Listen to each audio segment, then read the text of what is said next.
এটা এমন একটা জিনিস যেটা চাইলে পাওয়া যায় না, আর দিতে চাইলেও দেওয়া যায় না। ছেলেটার কথা শুনে ক্লাসের সবাই হা হা করে হেসে ওঠে। Silent please. এত হাসির কি আছে? ও তো খারাপ কিছু বলেনি, নিজের মনের ভাব প্রকাশ করেছে শুধু। তুমি বসো। স্যারের মাথা কি পুরাই গেছে? এই মেয়ে, কি বললে? দাঁড়াও এবার, তুমি বলো what is lip kiss. Sir বলে তো বোঝানো যাবে না, আমি প্র্যাকটিক্যালি না দেখালে আপনি বুঝতে পারবেন না। হোয়াট দা। বসো তুমি, তোমাকে আর বলতে হবে না, পাকা মেয়ে একটা। আচ্ছা ঠিক আছে, আমি বলছি। লিপ কিস আমাদের শরীরের জন্য একটা খুবই উপকারী ভ্যাকসিন বলতে পারেন। এতে এমন এক প্রকার এনজাইম থাকে যেটা আমাদের শরীর ও মনকে সতেজ করে দেয়। তবে এইটা যার তার কাছে থেকে নয়, কেবলমাত্র প্রিয়জনের কাছেই পেতে হবে। বাহ, স্যার এক্সপিরিয়েন্স আছে মনে হচ্ছে। আমি একজন সিনিয়র ডক্টর, সো এতটা আমি জানতেই পারি, স্বাভাবিক। আজকে এই পর্যন্ত। বলে ক্লাস থেকে বের হয়ে যায়। মিমি বের হয়ে মানুকে নিয়ে বাকি ক্লাসগুলো শেষ করে নিজের বাসায় গিয়ে ভাই ও মাকে দেখে রাজার বাসায় যায়। ফ্রেশ হয়ে খেয়ে রাজার জুস দিতে রাজার রুমে গিয়ে দেখে রাজা একটা চাওয়াল পরে খালি গায়ে ভেজা চুলে আয়নার সামনে দাঁড়িয়ে চুলগুলো এদিক ওদিক করে দেখছে আর মাথা ছাকাচ্ছে। আপনার জুস। রেখে যান। আমি পারবো না, আপনি ধরুন, না হলে আমি দরজায় রেখে দিব।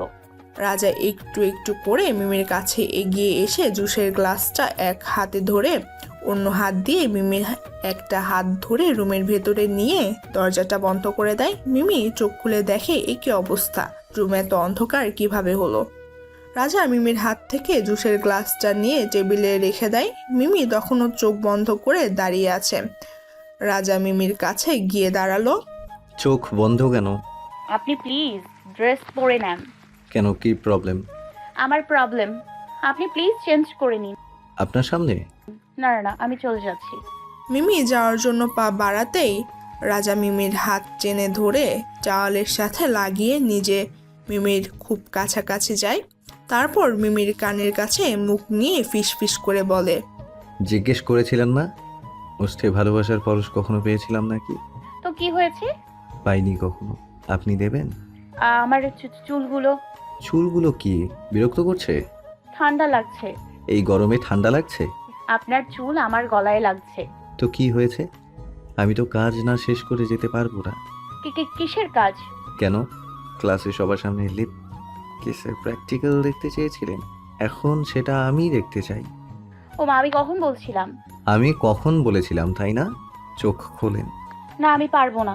খুলতে বলেছি, না খুললে আপনার অবস্থাও আমার মতো হবে। মানে কি? খুলছি। মিমি আস্তে আস্তে চোখ খুলে দেখে রাজার গায়ে একটা শার্ট পরে আছে। ওমা, ইকে চাওয়ালের সাথে শার্টটাও বোতামগুলো খোলা। দেখেন তো কেমন লাগছে। মিমি চোখের পলক না ফেলে রাজাকে দেখতে থাকে। কি অপূর্ব! রাজা সত্যি দেখার মতো। হ্যালো, হ্যাঁ। কোথায় হারালেন? না কিছু না। আজ আমার জিএফ মিট করতে আসবে, তাই রেডি হচ্ছিলাম। মিমি রেগে গিয়ে রাজার পায়ে এক লাথি মেরে বের হয়ে গেলে সাথে সাথে রাজা চেঁচিয়ে বলল, এই যে প্র্যাকটিক্যাল দেখালেন না। মিমি টেবিলের খাবারগুলো গোছাচ্ছে আর রাজাকে গালি দিচ্ছে। রাক্ষস আমাকে বলে কিনা প্র্যাকটিক্যাল দেখানো লাগবে? খারুস একটা। প্রেমিকা থাক আর বাগদত্তা থাক, আমাকে শোনানো লাগবে নাকি? তোমার আবার কি হলো? কি বলছো এসব? না না না, কিছু না, তুমি খেয়ে নাও। বলেই নিজের খাবার নিয়ে রুমে চলে গেল। খাবার শেষ করে এসে দেখে রাজা খুব সেজেগুজে বসে খাবার খাচ্ছে। মানু, ওকে বলে দে যেন রাত বেশি না করে, ওর জন্য কারো ঘুম নষ্ট যেন না হয়। মিমি, ওকে বলে দাও। মানুকে থামিয়ে, শুনেছি। আমিও শুনেছি। রাক্ষস জিএফ এর কাছে যাচ্ছে, মনে যাচ্ছে খুন করে ফেলি। 1 মিনিট, আমি এত ভাবছি কেন? তাহলে কি আমি রাজার প্রতি দুর্বল? না না, ছি, এসব কি ভাবছি? কোথায় ও আর কোথায় আমি? আমাকে ওর থেকে দূরেই থাকতে হবে। কি রে মা, কি এত ভাবছিস? না কিছু না, আমার পড়া আছে একটু, তোমরা খেয়ে নাও। রাত 12:30। কলিং বেল বেজে চলেছে, কেউ দরজা খুলছে না। অবশেষে অরিন গিয়ে দরজা খুলে দেখে রাজা এসেছে। আপনি এত রাতে ঘুমাননি কেন? আমি তো একটা কাজ করছিলাম তাই। দরজার পেছনে অনেককে দেখে অরিনের কথা আটকে যায়। এই অনিক, অনেককে নিয়ে রাজা নিজের রুমে দিকে যেতে গিয়ে মিমকে দেখে বলে, আমাদের খাবারটা রুমে নিয়ে এসো, বলেই চলে যায়। অরিন কাজের কথা শুনে পাশ কাটিয়ে চলে যায়। মিমি খাবার গুছায় আর বিড়বিড় করে, খাবার নিয়ে রুমে আসো। আমি কি এই বাসায় কাজের মেয়ে সেজে আসছি? যার জন্য আসছি সে তো সুস্থ, তাহলে আমি এখানে কেন আছি? কালকেই চলে যাব। মনে তো চাচ্ছে খাবারে বিষ দিয়ে দুটোকেই মেরে দিই। বলতে বলতে রান্নাঘর থেকে জুস বানিয়ে নিয়ে আসে। খাবারগুলো নিয়ে রাজার রুমে দিতে যায়। পানি কে দিবে? নিজে নিয়ে নেন পারলে, আর না পারলে পানি খেয়ে মরেন। কি? মিমি রুম থেকে হন হন করে হেঁটে বের হয়ে আসে। একটু পরই রাজার রুম থেকে চিল্লানোর শব্দ শুনে মিমি, রাজার মানু, অরিন সবাই গিয়ে দেখে রাজা মাটিতে গড়াগড়ি খাচ্ছে আর মুখ দিয়ে রক্ত পড়ছে। অনেক রাজাকে সামলানোর চেষ্টা করছে। কি হয়েছে আমার রাজার? ভাইয়া কি হয়েছে তোর? মা, মা আমার খুব কষ্ট হচ্ছে মা। কি আছিস? গাড়ি বের কর, রাজাকে হাসপাতালে নিতে হবে। সবাই মিলে রাজাকে নিয়ে হসপিটালে নিয়ে যায়। সেখানে রাজাকে ওয়াশ করলে বিষ পাওয়া যায়। মানে ওর খাবারের কেউ বিষ দিয়েছিল, আর একটু পর নিয়ে আসলে ওকে বাঁচানো সম্ভব হতো না। বিষ? কিন্তু এটা অসম্ভব। কে বিষ দেবে খাবারে? আর খাবারে বিষ দিলে তো তোমার কিছু হলো না, ভাইয়ার কিভাবে হলো? আমারও একই প্রশ্ন। আমি একটা কথা বলি? হ্যাঁ বলো। কাল রাতে আমি দরজা খোলার পর রাজা স্যার মিমির কাছে খাবার চেয়েছিল। মিমি সেটাই খুব রেগে গিয়ে কি যেন বলেছিল। আমার তো মনে হয়। কি মনে হয় তোমার?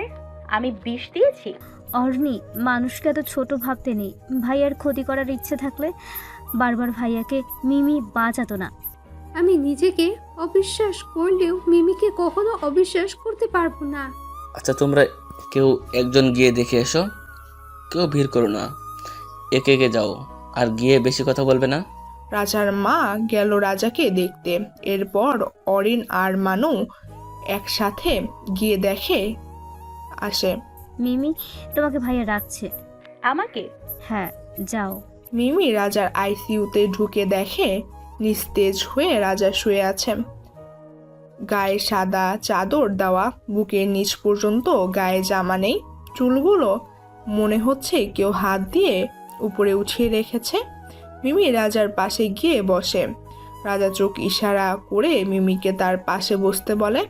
মিমি রাজার মাথার কাছে বেডে গিয়ে বসলে রাজার মিমিও হাতটা ধরে নিজের মাথায় রাখে। মিমিও বাধ্য মেয়ের মতো রাজার মাথার চুলগুলো নাড়তে থাকে আর রাজা মিমির দিকে এক দৃষ্টিতে তাকিয়ে থাকে। কি দেখছেন? আমি মরে গেলে আপনি খুশি হতেন, তাই না? এসব কি বলছেন? আমি রক্ত খাবো। মানে? আপনার রক্তের গন্ধ পাচ্ছি। এরকম অবস্থায় হাসি পায় আপনার? আচ্ছা বাদ দেন, আমি কার কি এমন ক্ষতি করেছি যে আমাকে মেরে ফেলতে যাচ্ছে কেউ? আপনিও কি আমাকে সন্দেহ করেন? করারই কথা। আমি তো গরিব ঘরের মেয়ে, আপনাদের কেউ না, অপরিচিত। থাকুন আপনি পড়ে, আমি গেলাম। পাশে থাকা একটা ফাইল ছিল, সেটা রাজার বুকের ওপর জোরে মেরে বের হয়ে আসতে গেলে রাজা এক টানে নিজের বুকে জড়িয়ে ধরে। কোথায় যাচ্ছ? ওমা, এটা কেমন স্বভাব? যেখানে সেখানে জড়িয়ে ধরেন। কেউ দেখলে কি ভাববে বলেন তো? আমি কি আপনার বউ নাকি? হ্যাঁ, ছাড়ুন বলছি। মিমি ছাড়া পেটে খুব ছটফট করছে। হয়ে যাক ব্লাড টেস্ট। মানেটা কি? মানে তোমার রক্ত মিষ্টি না তেতো সেটা দেখবো। যেমন কথা তেমন কাজ। সাথে সাথে মিমির হাতটা টেনে একটা কামড় দেয়। আউচ! ও মা গো, মরে গেলাম। কি জলজন্ত রাক্ষস একটা। টেস্টি। তেতো না মিষ্টি আছে? রাক্ষস, খারুদ, শয়তান। রাজার কাছ থেকে নিজেকে ছাড়িয়ে নিয়ে বের হয়ে চলে আসছিল। আহ! ছুটে রাজার কাছে যায়। রাজার গালে বুকে হাতে নিজের হাত লাগিয়ে বলে, কোথায় লেগেছে? এখানে খুব ব্যথা। মশকরা হচ্ছে? সত্যি? মিমি বুকে এক চাপ দিলে রাজা চেঁচিয়ে ওঠে। মিমি চলে যায়। রাজার রুম থেকে ভাঙচুরের শব্দ পেলে সবাই ভিতরে গিয়ে দেখে রাজা নিজের হাত থেকে স্যালাইনের লাইন খুলে ফেলেছে আর স্ট্যান্ডটাও ছুঁড়ে ফেলে দিয়েছে। পাশের টেবিলের খাবারগুলো ছড়ানো ছিটানো। কি হয়েছে বাবা? কিছু না, তোমরা যাও। আচ্ছা, সবাই তো বাইরে যাও তোমরা, আমি দেখছি। আমি থাকি।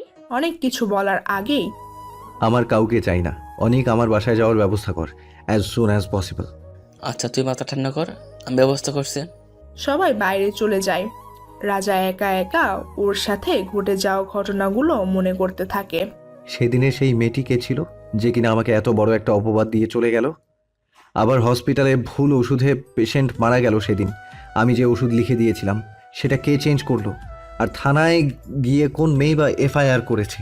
আর আমার খাবারেই বা বিষ দিল কে? এই সব কিছুর পেছনে কি একজন আছে নাকি ভিন্ন মানুষ? আসি। কেন? কি দরকার? পেশেন্টের কাছে নার্স থাকবে, এটাই স্বাভাবিক। রাজা আর কিছু বলে না।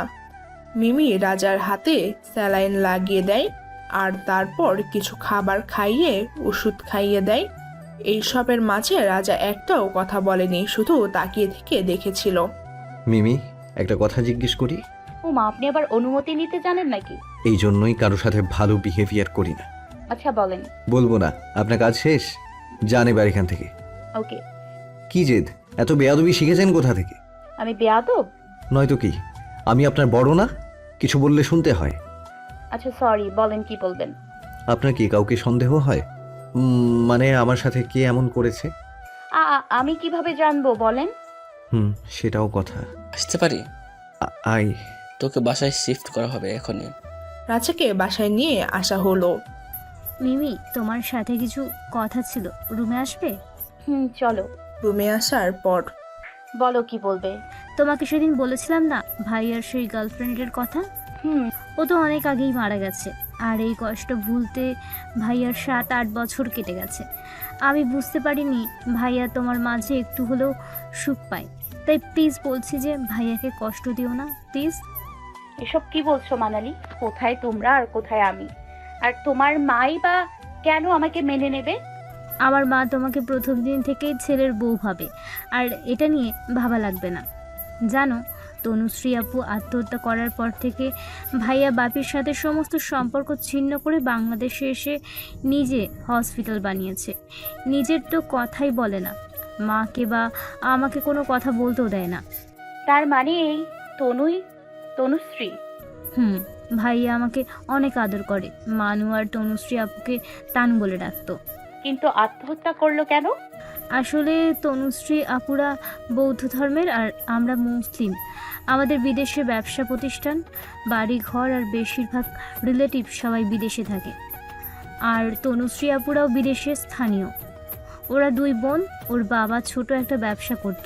তনুশ্রী আপুর সাথে ভাইয়ার মেডিকেল পড়ার সময় থেকে আলাপ, তারপর থেকে একটু একটু করে সম্পর্ক গাঢ় হয়ে যায়।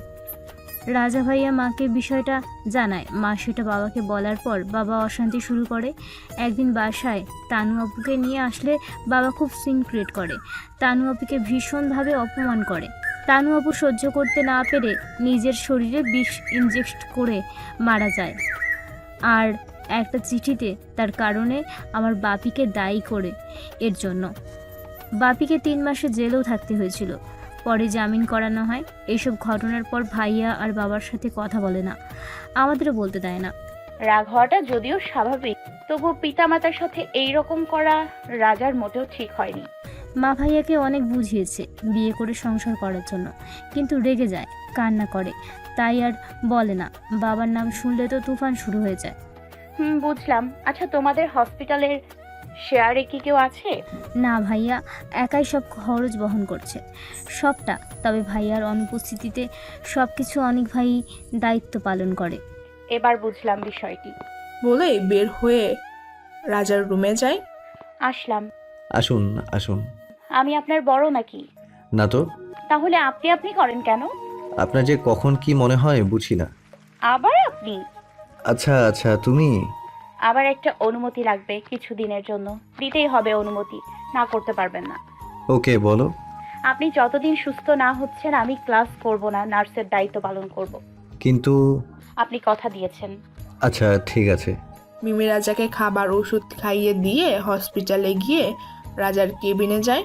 তারপর দেখে অনেক রাজার চেয়ারে বসে আছে আর সামনে বসে আছে অরিন। তারা কিছু একটা বিষয় নিয়ে হাসাহাসি করছিল। মিমিকে দেখে থেমে যায়। বিরক্ত করলাম? আরে মিমি যে, না না, বিরক্ত করে হব। এবং একবারই 2জন সুন্দরী দেখে ভালোই লাগছে। আমি সুন্দর? হাসালেন। মিমি বসো, আমি একটু আসছি। মিমি এই সুযোগে রুমে একটা পেন ক্যামেরা সেট করে সেখান থেকে চলে যায়। অনেক এসে মিমিকে আর পায় না। মিমি বাড়িতে চলে এসে অরিনের ঘরে একটা পেন ক্যামেরা লাগায়, তারপর ল্যাপটপ নিয়ে সব সময় ওদের ওপরে নজর রাখতে থাকে। কি এত করো সারাক্ষণ ল্যাপটপ নিয়ে? সময় হলেই বুঝতে পারবে। আমার ঘুম পাচ্ছে। ঘুমাও। মানু ঘুমিয়ে পড়ে। মিমি রাজার রুমে রাজাকে দেখতে যায়। রাজা ঘুমাচ্ছে। মিমি রাজার গায়ে হাত দিয়ে দেখে অনেক জ্বর এসেছে। মিমি রাজার মাথায় জলপট্টি দেয়। জ্বর কমে আসলে রাজার কাছে থেকে উঠে আসতে গিয়ে দেখে রাজা খুব সুন্দরভাবে ওর জামার একটা অংশ শক্ত করে ধরে আছে। মিমি রাজার মুখের দিকে তাকিয়ে দেখে যেন একটা নিষ্পাপ কোনো শিশু ঘুমোচ্ছে। মিমি আস্তে করে রাজার মাথার কাছে বসে হাত থেকে জামা ছাড়ানোর চেষ্টা করছে। হঠাৎ রাজা মিমির কোমর জড়িয়ে ধরে। মিমি জোরে সরতে গেলে রাজার ঘুম ভেঙে যায়। কে? আমি। ও, তুমি এত রাতে আমার ঘরে? ব্যাপার কি? আপনার জ্বর আসছিল তাই। তাই কি? জ্বর কমিয়ে দিয়েছে? কমিয়ে দিলাম তো। কই, কেমনে দেখো? মিমি রাজার কপালে হাত রেখে বলে। কই জ্বর? রাজা মিমিকে টান দিয়ে নিজের পাশে শুইয়ে দেয়। তারপর মিমির পেটের উপর মাথা দিয়ে শুয়ে পড়ে। কি হচ্ছে এটা? জ্বর পাসিং করছি। ও, আমার জ্বর হলে আপনার ভালো লাগবে? না লাগার কি আছে? ওঠেন, আমি আপনার বউ না যে এভাবে আপনার সাথে এক বিছানায় রাত কাটাতে হবে। বউ হলে কাটাবে? রাজা উঠে মিমির মুখের কাছাকাছি গিয়ে বলে। আমাকে ছেড়ে চলে যাবে না তো? আমি কি থাকার জন্য আসছি? যদি রেখে দিই? কোন অধিকারী? তুমি চলে গেলে আমি এবার একা হয়ে যাব। এভাবে কাঁদছেন কেন? আমি কি মরে গেছি? রাজা মিমির এক হাতের আঙ্গুলগুলোর মধ্যে দিয়ে নিজের আঙ্গুল ডুবিয়ে শক্ত করে ধরে। মরার কথা শুনলে আমি মরে যাব, সত্যি বলছি। হয়েছে, পীড়িতের আলাপ ছাড়ুন, এবার যাই। থাকো না। ইস, মনে হচ্ছে ওনার বিয়ে করা বউ। ওই একটাই বাকি, তাই না? মিমি এক ঝটকায় হাত ছুটিয়ে রুমে এসে আবার ল্যাপটপ নিয়ে বসে আগের ফুটেজগুলো দেখে। এ কি, অরিন কোথায়? রুমে থেকে বের হয়ে কোথায় গেল? মিমি সাথে সাথে মেন গেটে গিয়ে দারোয়ানকে জিজ্ঞেস করে। দারোয়ান চাচা, অরিন কোথায় গেল? জানি না মা, ও তো রোজ রাতেই বাইরে যায় বলে হসপিটালে ইমার্জেন্সি আছে। মিমি সব শুনে চলে আসে আর ভাবতে থাকে অরিন কোথায় যায় সেটা আমার জানতেই হবে। পরের দিন। এই যে রাজা বাবু, চলেন। আমি হাঁটবো এখন? অসম্ভব। মিমি রাজাকে টেনে তুলে ধরে নাস্তার টেবিলে নিয়ে আসে। বাহ, আমার ছেলে তো সুস্থ হয়ে গেছে। হবে না, আমার খাবারে ভাগ না বসালে আমি শান্তি পাচ্ছি না। তাই না? আউচ, আম্মু। মম। স্যারকে এখনও বেশ অসুস্থ লাগছে। আপনার এখনও 10-12 দিন রেস্ট করা দরকার। না, উনি ঠিক আছে, আর 2-3 দিনের মধ্যেই অফিস জয়েন করতে পারবে। পারলেই ভালো। আমি খেতে পারবো না, হাতে ব্যথা। আমার তো এখনই একটু বাইরে যেতে হবে, আমিও খাওয়াতে পারবো না। বাইরে? কেন, আর কোথায়? আমার একটা কাজ আছে। মম, তুমি প্রায় এইরকম বাইরে যাও আর সারাদিন পর বাড়ি ফেরো। জিজ্ঞেস করলেও বলো না। কি এমন কাজ যেটা অন্য কাউকে দিয়ে হয় না? তোর শরীর খারাপ, বিশ্রাম কর, আমি আসি। রাজার মা চলে যায়। রাজার কথার জবাব না দিয়েই। সব তো বুঝলাম, এখন তোকে কে খাইয়ে দেবে? তোর মায়া হচ্ছে? দেখাইয়ে। আমি? না না, আমি তো তারিনের সাথে কলেজে যাচ্ছি। বাই। অরিন আর মানু চলে যায়। হয়ে গেল খাওয়া। আমাকে কেউ ভালোই বাসে না। উঠতে যাবে এমন সময় কেউ মুখের সামনে খাবার এগিয়ে ধরলো। রাজা তাকিয়ে দেখে মিমি। খেয়ে নিন। বাহ, ভালোই তো পারেন। নার্স ডাক্তারের সেবা করছে। আপত্তি আছে? না তো। মিমি রাজাকে খাইয়ে রুমে নিয়ে গিয়ে ওষুধ খাইয়ে পাশে কিছু খাবার, পানি, জুস রেখে রুমে গেল। আবারও ল্যাপটপ হাতে নিল। নিয়েই দেখলো অনেকের কোলে অরিন বসে আছে, তাও কেবিনে। মিমি রীতিমতো ভিমরি খাওয়ার মতো অবস্থা। এ কি, এই কয়দিনে এত প্রেম হওয়ার কথা না? তার মানে অরিনকে আগে থেকে চেনে, কিন্তু কাউকে না বলার কারণ কি? ক্যামেরায় তো ভয়েস শুনতে পাচ্ছি না, একটা সাউন্ড রেকর্ডার রাখতে হবে। মিমি অরিনের রুমে রেকর্ড সিস্টেম লাগিয়ে হসপিটালে গিয়ে সুযোগ বুঝে সেখানেও রেকর্ড সিস্টেম লাগিয়ে দিয়ে বাসায় যায়। এসে রাজার ঘরে গিয়ে দেখে রুমে রাজা নেই। বারান্দায় গিয়ে দেখে গ্রিল ধরে দাঁড়িয়ে আছে রাজা। এই যে বিছানা থেকে উঠেছেন কেন? জীবন কত রং বদলায়, তাই না মিমি? মানে? কিছু না। বলেই বসে পড়ে মেঝেতে, তারপর গিটারে সুর তোলে। আমাকে শেখাবেন? গিটার? হুম। এসো।